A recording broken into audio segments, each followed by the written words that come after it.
Hey guys, welcome to the process. Today's show is on money and music. So today we have two co-hosts, Celindra Bearfield and Jeffrey Wilkins. Welcome, guys. Thank you. Welcome. So today's topic is we're going to be talking about music and money.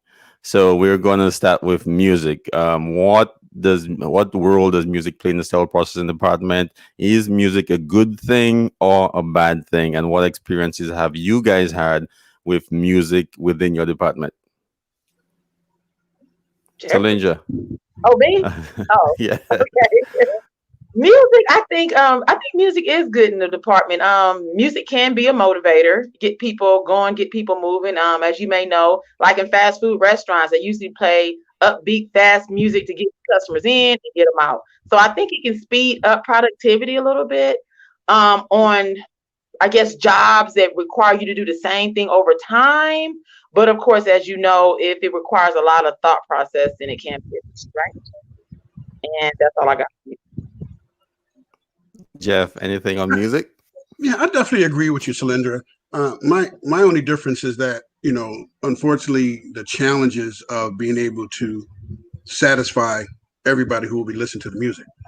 So I still believe that we have to definitely lay it out, have a process, for everybody to understand what the protocol is for the music, who's going to be in charge of the music on specific days, and it's something that's probably going to have to be monitored if you do it to see if you're being productive. If it becomes a situation on your busiest days you're non-productive, then there's some things you need to look at to make sure that you're accomplishing what the goal is set out to do, to make it more environmental friendly, but also allowing it to be an opportunity to satisfy your team to get them to be more productive.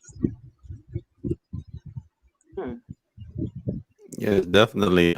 Just speaking of productivity, what effects do you think music has in terms of productivity? Do you think it enhances it, or do you think it diminishes it, or it creates more mistakes in terms of active work in the prep and pack area, and even in Dick and Tam?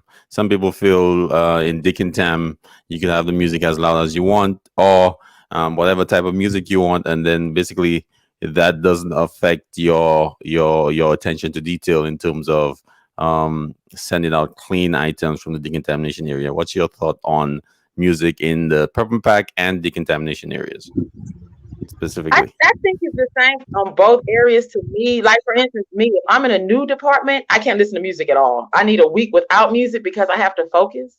And the music distracts my inner thoughts. So I cannot listen to music. Now, once I'm used to the process and the procedures and I feel comfortable in decon or prep and pack, I can listen to music. Otherwise, I can't.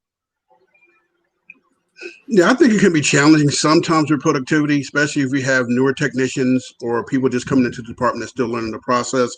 Those who are more advanced or more experienced, they may know how to stay focused and pay attention to detail. That's a slippery slope because if a number of mistakes come up on any given situation, then it may could be contributing to the fact that the music is being distracting. If it's a situation where people are calling in from different departments and you have to reach out decontam and they may have the music extremely loud, then, it's going to be hard to communicate. So I think, again, there has to be some things laid out specifically in terms of your team. Talk to your team, meet with your team, say, hey, guys, we got music coming into the department. What do you think is the best way to handle it? What could be some of the issues and concerns? I think when you deal with it in a certain way, you include, be inclusive with your team, you'll get some of the best outcomes. Definitely. I want to reference an article in, I believe, Time Magazine. It was written by Anne Murphy, and it was basically a few surveys done on music and the relation to work and productivity. It goes as absorbing and remember new information is best done with music off, and that's one of the surveys done on a group ages 18 to 30. And it also stated that if you're a professional or an expert at your craft, that music in the work area, example, surgeons working on having having music on during the surgical procedures. If you're an expert, music enhances your ability to perform your task more effectively. And if you're a novice and learning a new task, music will definitely inhibit your learning experience. So, and that's from Time Magazine article written in 2012. It also did a survey on music. If your music was music you liked, it affected your productivity in a positive way. If it was music you did not like, it affected your productivity in a negative way. So I do believe that if you have some persons complaining about the type of music within the department, you should definitely pay attention to that, because you might have good technicians producing having poor performance based on the type of music. Some if you play in the radio and you have some radio stations that have some provocative, vulgar music playing, and you have some persons that are not familiar with that type of music or not open to listening to that type of music, their performance might suffer, whilst others who are accustomed to that type of music, their performance might increase. And you might be wondering, why is she suffering?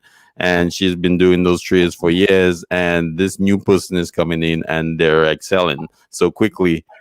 And that might be the music might also be a factor in terms of that. Yeah, I agree. They're going to have to definitely be like keen observations. You're going to have to really drill down on what is happening, being focused, and if you have like direct reports from supervisors or coordinators, get them involved. Get some feedback from them, so that way, because they're pretty much the hands-on team when it comes to the staff. So yes, you're definitely going to need that type of participation from everyone in order to be able to moderate, facilitate, delegate how those things go, and how it comes up through the department. So it's definitely something to be looked at. Wow. Yeah. And then I wonder too, in the department, if people are able to listen to their own personal music on, I don't know, I don't think MP3 players are out anymore, but I guess now the cell phone, what ear devices can they use? Does it have to be corded? Is it cordless? Can you wear the big headphones that go over your ear? I mean, how does that work with the department and hygiene and things like that? Well, with me personally, I gauge my error rate, productivity, and just the visibility of having or listening to music, the perception by others around the department. I gauge all that before I allow any type of music within the department. It could be, especially during the COVID times, you don't want to seem like you're not being productive also, all because the work was slow at the time. So I definitely discourage the louder music within the department around those times, because the consequences would be, example, your director or would come through the department, hey, music, and be like, um, we have you on staff, you're listening to music, it's slow, okay, we might need to follow you for a few months, because there are no cases are shut down. So it definitely, in my case, it depends on the timing. If we're really busy, if we had errors recently, if you're a seasoned employee who knows the trades, very skillful in terms of performing tasks efficiently, and just the overall look or perception at the time of the department, that does factor in for me. It could be a little bias in there too, but definitely I do want to promote a relaxed atmosphere in terms of having music within the department, and no explicit language, of course. I definitely discourage that. One of our viewers, I think this is Harry. He's notorious for not having his name on. He says music yes, loud no. So definitely in Deacon Tam, I definitely feel like Deacon Tam is a loud area. The music might need to be turned up if you're actually listening to the music. If you want noise in the background, that's something else. But if someone is actually listening to the music, I think Deacon Tam might have different volume levels in terms of the music versus the prep and pack side, which may be a more quiet area, even if the sterilizer running and so on. So What y'all think about My that? question is really about the earbuds in their ear. If they are they allowed to wear earbuds in their ear? If so, does one ear have to be free of the earbuds? Can they have them both in both ears?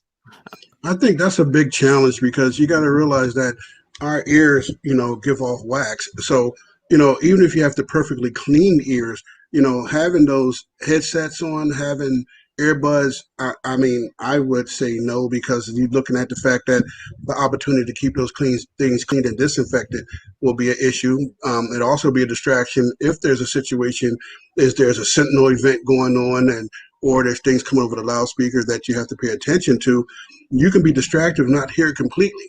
So that I would definitely say no, no. I think that we should look at the opportunity to okay, yes, we can have some music, but again, you have to you have to really lay out some rules and regulations regarding it because if you do not, it's going to be all over the place. Everybody going to do what they want to do, and without the rules, the guidelines, then it can be more detrimental than helpful. So I mean, yes, you do want to have an atmosphere that's conducive to productivity, but you don't want it to be a distraction and a situation where it could be detrimental to a patient by things going upstairs that shouldn't be going. Well, things going to the operating room that shouldn't be going.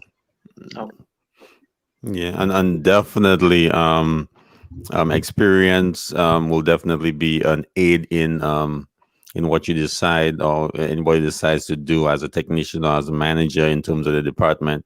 And also if you have a policy that would guide you in terms of what to allow within the department, and what your tech should be doing, definitely have that as a reference, um, so that your policy or your preferences won't affect what the facility you work for want to dictate. And especially, I believe some facilities have different policies for different departments, and sterile processing and the OR definitely a more rigid department in terms of being close to the patient and close to surgery, in terms of having sterile items, and those may not be a sterile. A technician in SPD may have a different policy than someone in EVS or someone in food and nutrition.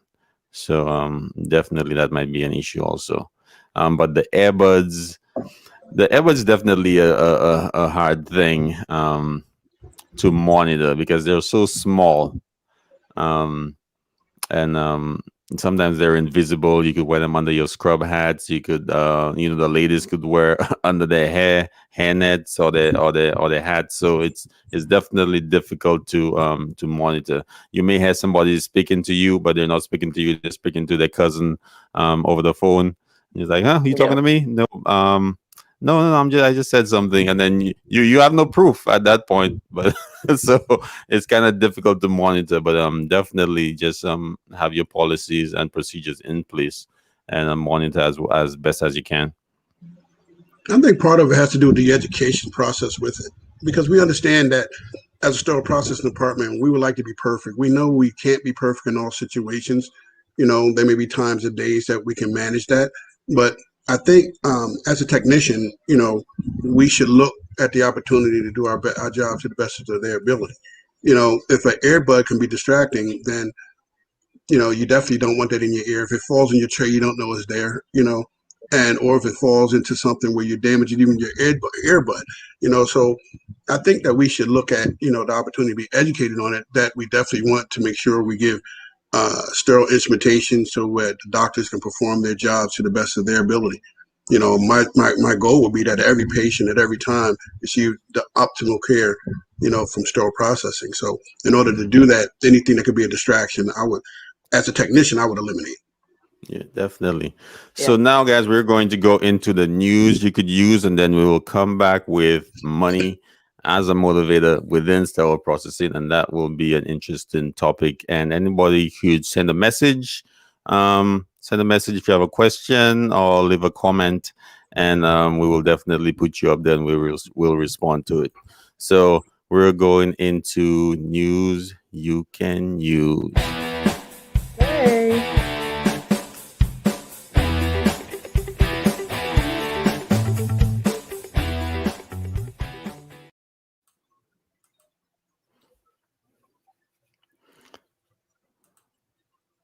You're on mute. Oh, Yeah, well, you're I on didn't put mute. myself on mute. I never touched my phone. Okay, I'm Oh, here. All okay. right, here we go. Okay. All right. So in dental and Becker's dental review, they're talking about patients are showing up what they call now as COVID teeth. My phone shut down.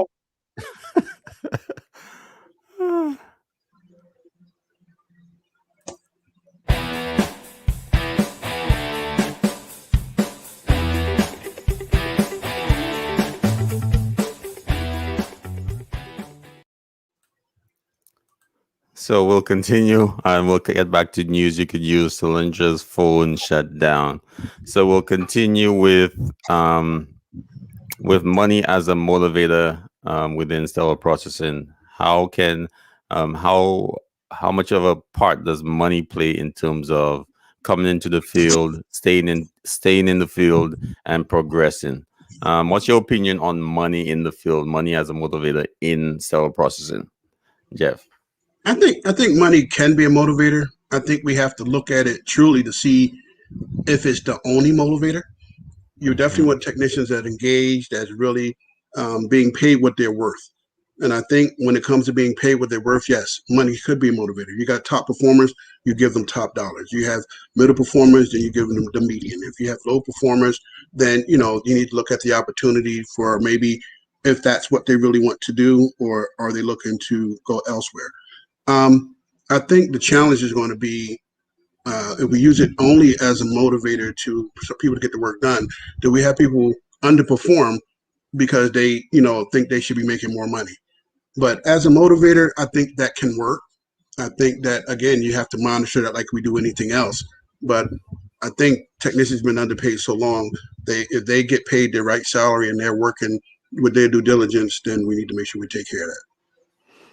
Mm, So, well, in my dealings with students, I have a few interns myself, and I've spoken to persons coming out of classes, and from my experience, most people are transitioning from jobs, not necessarily careers, into still processing, trying to find a career, and one of their main issues is that they weren't getting paid enough in their previous job, and they're looking to start processing for a steady check with benefits and possibly a career. And Mhm. um, and most persons don't understand the field until they actually get into a department and start working. Um, I have seen some persons come through a 6 month class.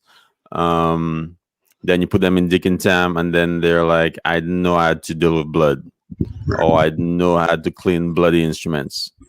And their focus was on, hey, I'm going to be making more money. I'm going to be making more money. They promised me X amount of dollars. I'm going to get X amount of dollars after the first year, blah, blah, blah, blah, blah, blah.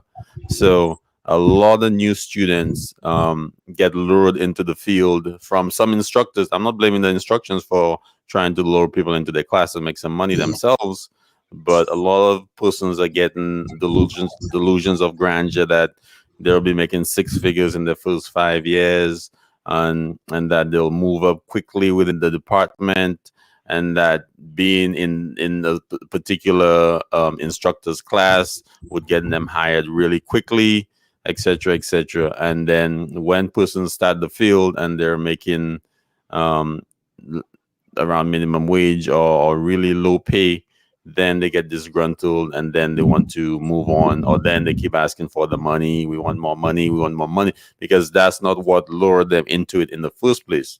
Right. But you do get those technicians when they actually get into a department, they fall in love with what they do. They realize it's a career, not just a job. They become experts. They become really good, and they move through it, and they strive for higher and become leaders within the department. But on the other hand, you have those persons who just here for a check, and they will hop to whatever facility that gives them more money, and if they get even $2 more, it could be 20 miles away. They will take it because the check looks bigger. They won't factor in the mileage on the vehicle. they won't they won't factor in, the cost of getting there, the gas and all that. They won't factor that in. They'll simply look at the paycheck. And then some of those texts end up coming back, as retreads, seeing that the grass wasn't green on the other side, that they're actually making more when they were making less. So I believe money is definitely a factor and a motivator. And most people I believe, who say that money is not a motivator, they're at another level. They're not at the base level anymore. They're at another level. And then you could look back and say, okay, I'm kind of where I need to be. I have the car, I have the house. Money doesn't really motivate me now. But when you're at that bottom level, trying to scratch your way through, money is definitely a motivator, because you're looking at the big hospital down the street. You're looking at the big $2,000, the $2 million facility. Everybody telling you, "Oh, I'm making 30, I'm making 20 something," and you're like, "Oh, dang, I'm still making 14.95." And you're striving to make more. You do want to excel at your craft, but you're looking at the other persons you meet at the conferences and at the seminars telling I make 26, and I'm still asking for a raise, and you quiet in the corner. Like, dang, they're still asking for a raise and they're making that much. And then that's what you want to get to. And then when you get up to a certain level, then you realize, okay, let me look back and say, you know what? I'm not at bottom. I'm kind of in the middle. I'm not really at the top, but I'm good right now. And then people at that level tend to say, hey, money isn't the motivator right now. But when you're at the bottom trying to scratch your way through, money definitely motivates you to get where you want to be, because you don't want to need for things. Like, you don't want to need a better vehicle. You don't want to need a better place to stay. When you get those things, then you could relax and say, hey, you know what? I'm a good technician. I have 3, 4, 5 years in. I'm stable here. I can definitely relax here, and I have room to grow.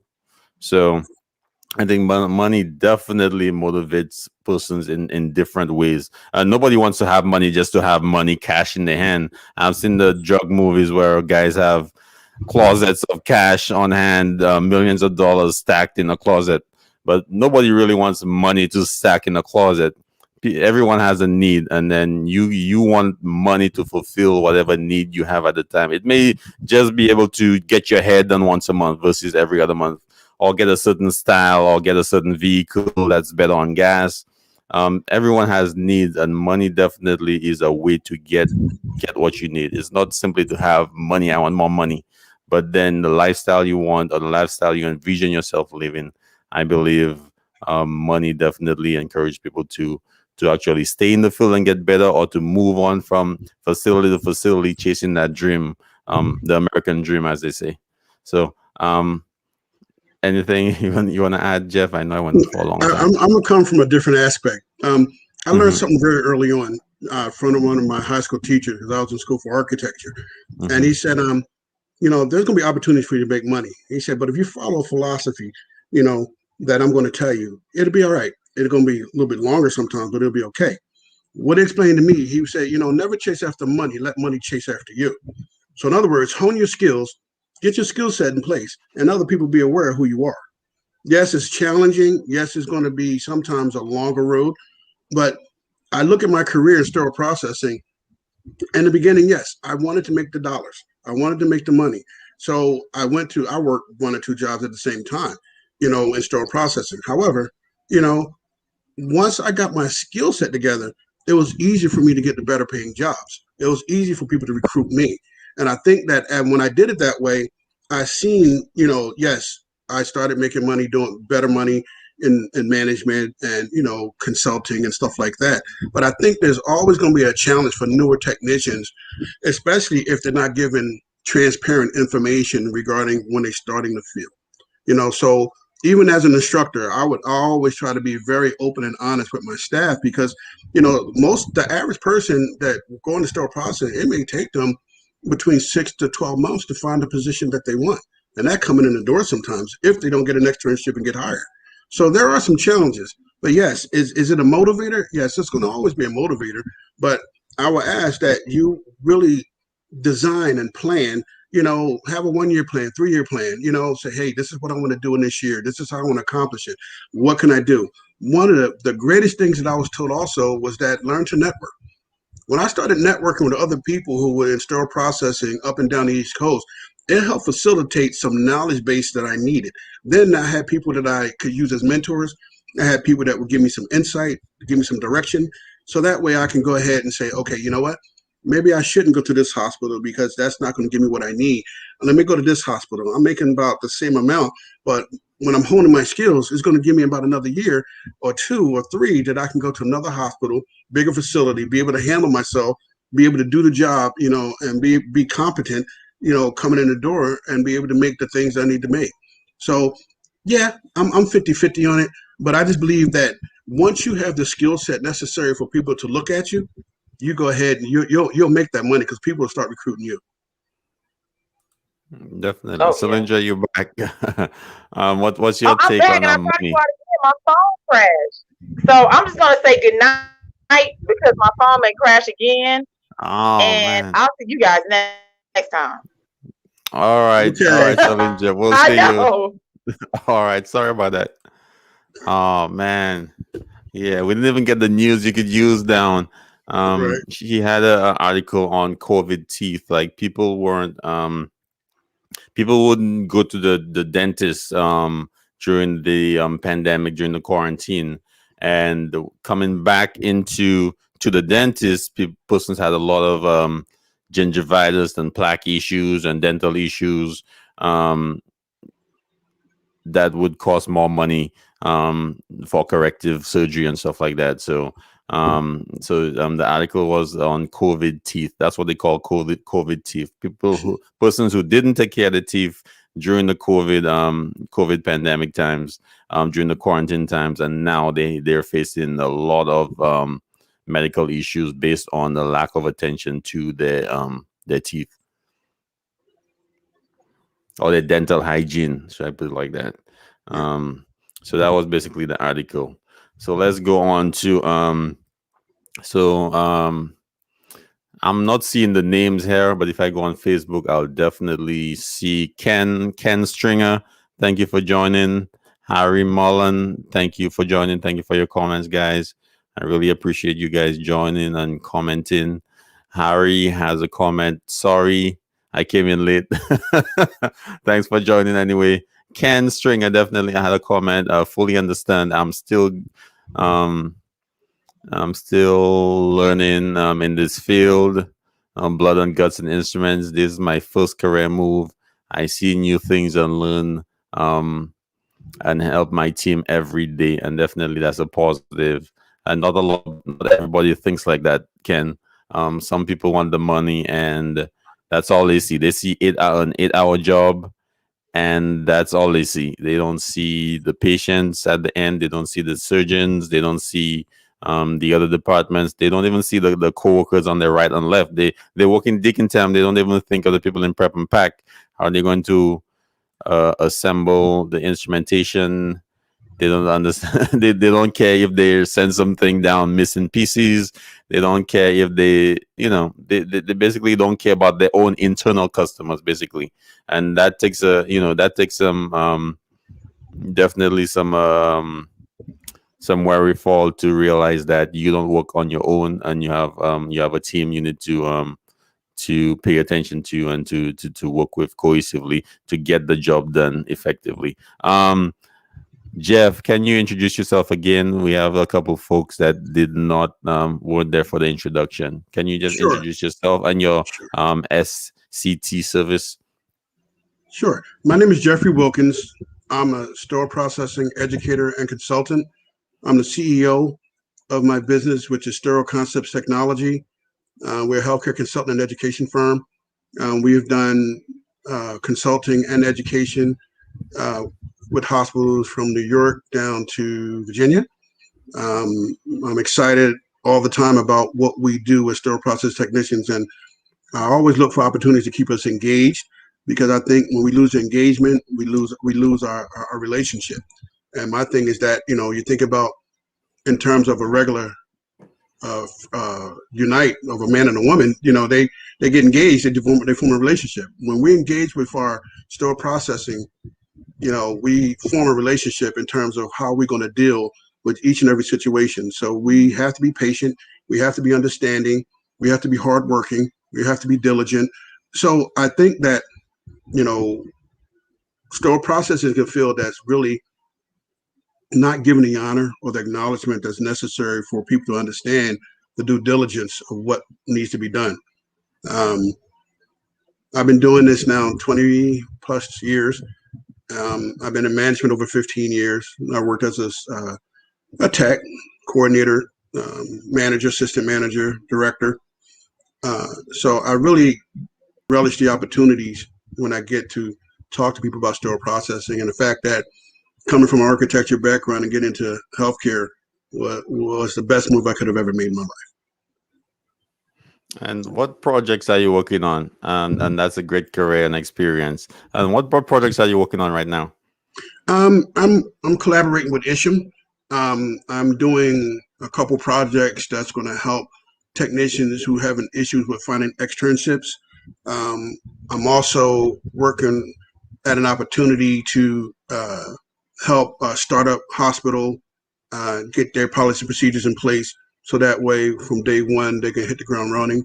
And my last project, I'm working with another hospital as they do their onboarding, and I sit on the panel to help them make the best selections, because I believe that sometimes, you may not have all the experience, but you have a great upside, and I look for those opportunities. Oh, definitely. And tell me about your time in Philly, how we met and how long I've known you, and and Oh, my on. man. Desnard, I don't know how long I met you, but how long has it been? Oh, it's about like 20 years now. Jesus, has it been that No, long? man, no, I'm not that young. Yeah, Um, No, what was I that? met him through one of my colleagues, Miss Stephanie Childs. She's an instructor, fantastic woman, extremely motivated and engaged when it comes to sterile processing. And I met her through him. And since the beginning, I've seen how Denard has not just taking sterile processing by storm, but given the opportunity to continue to challenge himself and challenge those around him to make this field more reputable, more acknowledgeable, and take us to a level where we need to be. I've always told him, and I told others, our goal should be to get other people to understand how important we really are. Not for us to pound our chest, but to elevate those who are technicians, those who are coordinators, those who are supervisors and managers, because it takes a lot to do this at a high level. It takes a whole lot. That's why we call professionals, because we don't miss the mark. We hit it every time. And I truly believe in that. So Denard has been, a really good guy. He's really been doing some great things. I think he will continue to elevate the field. I believe that if you know somebody in sterile processing, you should definitely forward the link, from time to time. As much as you invite me back, I will be here, and you have my website that's strolling down there. You can always visit the website to see some of the things that I do. Definitely. And the one question, a couple of questions there. Are you still looking to begin a Philadelphia chapter of Isham, Jeff? Yes, I am. I am And looking. I am getting the work together now, because I just believe that a couple things that being missed by not dealing with Philadelphia as a viable area. We're missing the diversity and the culture here that we bring like no other city in the United States. Um, I think that there's a lot of technicians and people or folk that would be interested in being technicians would gain the knowledge from what we do and how we do it. The other thing is that we're still looking to do the first Isham conference in Philadelphia. So I'm still getting committee together so we can start hashing out those details as well. and that's from Renee. Um, remember Renee from Yes. down south? Renee was a long time ago. I met Renee. She's a sweetheart. Renee Yeah, Summers. Yes. yeah. Renee is amazing. Yeah, she's a breath of fresh air. She's very nice and receptive. I really like her attitude. And yeah, I hope she doesn't get a swell head here and that. Well, Um, do you know when I met Renee, she was not even, I believe she was certified, still out of the class, and she was like, do you think I'll get hired? I'm like, absolutely get hired. You have to be patient and diligent. And she stuck with it. And she didn't only get hired, she excelled at it. Anytime we did a Mhm. conference when I was the president of Mid Atlantic Central Service Association, one of the first things she would do, because if she wasn't the first person, she'd be in the top 10 that signed up for registration. And it never fails. Mhm. Yeah, she's a very good person. Very good person. I'm trying to get this thing on here. Just give me a second. Um, I'm trying to get a little something for you to promote your stuff. Give me 5 seconds, Mhm. and boom. So banners, tin, tin, tin, tin, tin, tin, tin. Comments. Yeah, so there's your information right here. Anyone that wants to visit his site, please check it out. Um, our topics tonight was music. Oh, and here's Renee saying thank you. You are very welcome, Renee. Anytime. Um, and Alan, let me see who else is on there. Oh yeah, Renee. Oh, Renee Allen. Sorry, she Oh, corrected hey, us. Renee. I'm thinking of Renee Summers. I know two Renees. Hi, Renee. Renee Allen. Yeah, yeah, Renee Allen. Yeah, she has a name as something else on FB. So Renee, thank you for joining us. Appreciate it. I hope to have you on here one day. So when your classes are done, please let me know, and then we could work something out. Have you on as a co-host. So, but thank you guys for joining. Jeff, any parting words for our viewers? Continue to strive to be the best you can be. Don't let nobody discourage you. You're going to do fantastic. You have to stick with it. You're going to be good. Definitely, definitely. And let me just switch this up there 1 second. And thank you guys for watching. Appreciate it. We'll join us next week at 7 p.m. for the process, and then we'll have some interesting topics. Our topics are not too rigid. It's a little laid back, a little opinion, a little fact, and just some guidance on what to do within your department. So, guys, check us out Wednesdays at 7 p.m. I also have a new show called Attention to Detail, where I'll be focusing on IFUs, instructions within SPD, misconceptions also. And definitely, if you want any knowledge, my last show was on um, the printouts from your Gettinger and Steris machines and how to read those. So check that show out. It's still on, and it's on YouTube, SterilMD, youtube.com, and also on the process on Facebook. Please check those out, and send us a link, send us a question, send us a like, and check out sctservice.com, and check Jeff's website out. All right, guys, we will be out, and thank you for watching. Appreciate you, and we'll catch you on the next one.